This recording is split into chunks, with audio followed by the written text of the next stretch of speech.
자, 여러분 안녕하십니까? 서핑 읽어주는 남자 송미입니다. 오늘은 지난 시간에 이어서 숨바와 얘기를 좀 해보려고 합니다.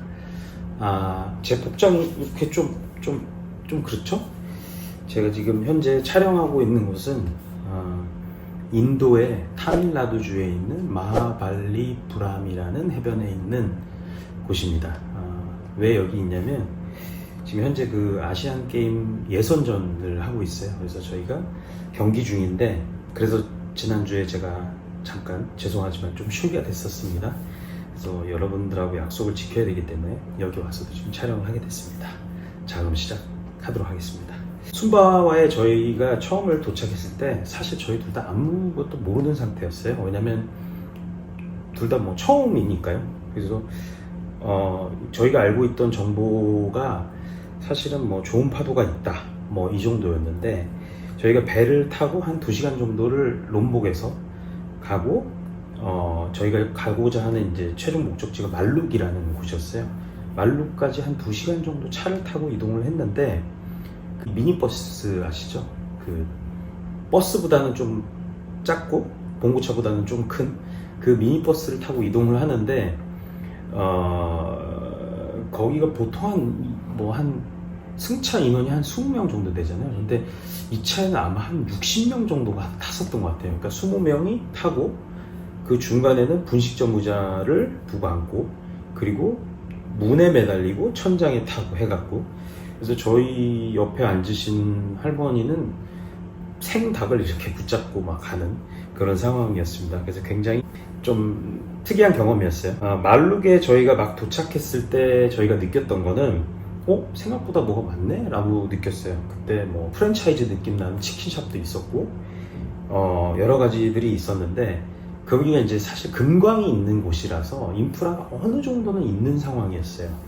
근데 저희가 간과한 게 하나 있었는데 언어였습니다. 언어가 저희 둘 다 그때 영어를 좀, 저희 형님도 그렇고 저도 영어를 하는 상황이라 별로 불편할 거라고 생각을 안 했는데, 여기 도착하니까 이 사람들이 영어는 또커녕 일부 사람들은 제 생각에 인도네시아 말도 잘 못한 걸로 제가 기억을 합니다.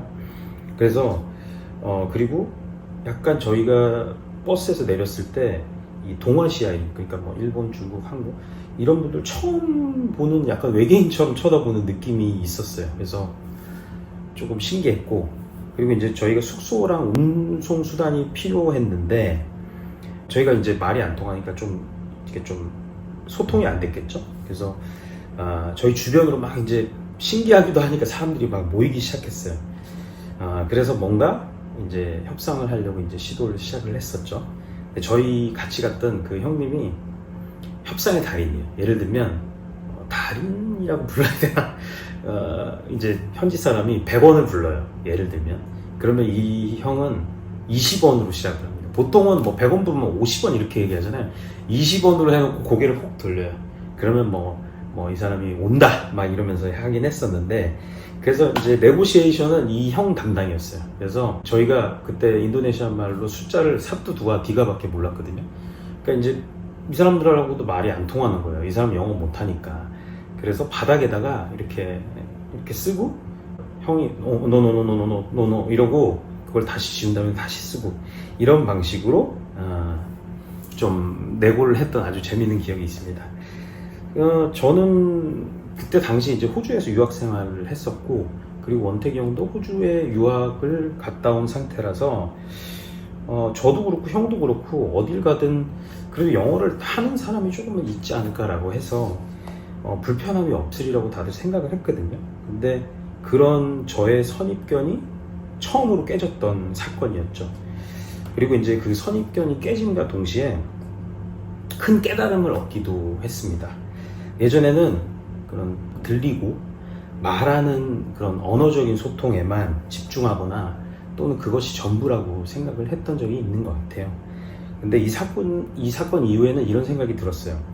사람 사는 거 전 세계 어디나 다 똑같다라고 생각을 하게 됐고, 관계를 맺고 사랑하고 미워하기도 하고 때로는 적극적으로 소통하기도 하고 대화를 단절하기도 하며 서로 원하는 바를 위해 노력하는 등, 그러니까 입에서 나오는 언어만이 관계를 정의하지 않는다라고 생각을 했습니다. 오히려 그 소리의 주체가 가진 본질을 파악하는 것이 중요하다는 생각이 들었습니다.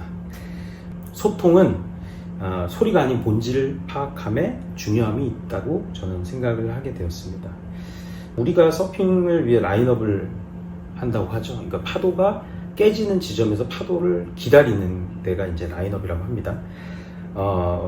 우리나라에서는 조금 덜 하겠지만, 예를 들면 이제 전 세계 사람들이 많이 찾는 발리 같은 섬을 가면 라인업에 이제 수많은 국적들의 사람들이 같이 이렇게 모여 있잖아요.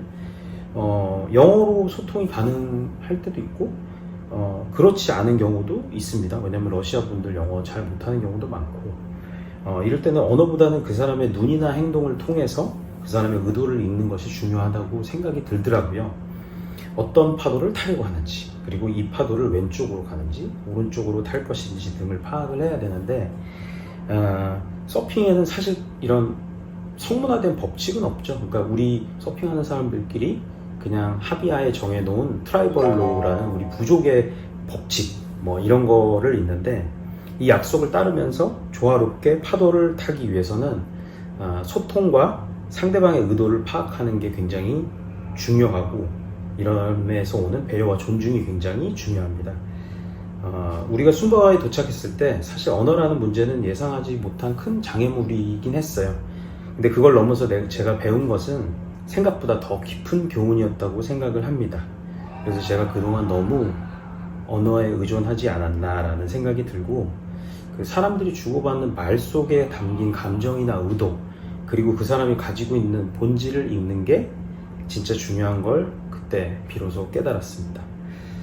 말룩에서의 상황처럼 우리가 일상에서 마주하는 사람들 또한 때로는 그들의 말을 다 이해할 수 없을 때도 많이 있어요. 직장이나 개인적인 관계에서 우리가 얘기하는 언어는 항상 완벽하지 않다고 저는 생각을 합니다. 그래서 오해도 많이 생기고요. 하지만 그 말을 어떻게 해석하고 어떤 의도로 가지고 있는지를 파악하는 노력이 중요하다고 생각을 해요. 서핑을 할 때처럼 사람들도 서로 다른 파도를 타고 있는 것처럼 각자의 방식으로 삶을 살아가고 있고, 그 사람들의 파도를 읽고 그들의 의도를 알기 위해서는 말보다 더 중요한 게 있습니다. 그게 그 사람이 가지고 있는 마음, 그게 이제 본질인 거죠. 그때 저랑 그 형님이 막대기로 바닥에서 이제 가격을 흥정하던 그 순간처럼 사실은 말이 통하지 않아도 서로 이해하려고 노력하고 하는 과정이 가장 중요한 순간이었다고 생각을 하거든요. 서핑으로 비유를 하자면 내가 타고 있는 파도뿐만 아니라 다른 서퍼들의 파도도 읽으려 애쓰듯이 우리가 일상에서 마주하는 많은 상황도 그런 마음으로 풀어가야 한다고 생각을 합니다. 말을 완벽하게 할 수는 없지만 그 사람을 이해하려는 노력과 배려가 결국은 더 중요한 결과를 만들어내는 법이라고 생각을 합니다. 우리가 외국에서 서핑할 때 언어로 대화할 수 없는 많은 서퍼들과도 자유롭게 소통을 합니다. 사실 바디랭귀지도 있고 여러 가지 방법을 통해서, 또는 눈빛만 봐도 우리가 알 수도 있고 이 사람이 하는 몸짓, 때로는 그 사람의 행동에서 알게 되는 것들이 훨씬 더 큰 의미를 갖는 경우도 많이 있어요. 그게 바로 우리가 서핑을 통해 배운 교훈 중 하나라고 저는 생각을 합니다. 그리고 결국 삶에서 중요한 건 말을 얼마나 잘하는 거가 아니라 그 말을 하는 사람의 마음을 얼마나 잘 이해하고 그와 어떻게 조화롭게 공존할 수 있는지를 고민하는 게 더 중요하지 않을까 생각을 합니다. 이 경험은 서핑뿐만 아니라 제 일상에서도 상당히 많이 떠올라요. 사람이란 결국 서로 다른 파도를 타는 존재들이라고 저는 표현을 하거든요. 그 파도 속에서 우리는 의도와 마음을 읽어가며 하나의 큰 흐름 속에 함께 나아가야 한다는 것, 그런 마음가짐이 우리의 삶을 더 풍요롭게 만들고 때로는 예상치 못한 결과를 얻을 수 있게 도와줄 수도 있다고 생각합니다. 오늘의 서잉남의 멘트는 언어로 전해지는 말보다 본질을 이해함이 숨바와 케이스를 통해서 얘기를 한번 나누는 시간을 가졌습니다. 여러분 감사합니다. 익남이는 다시 또 돌아오겠습니다.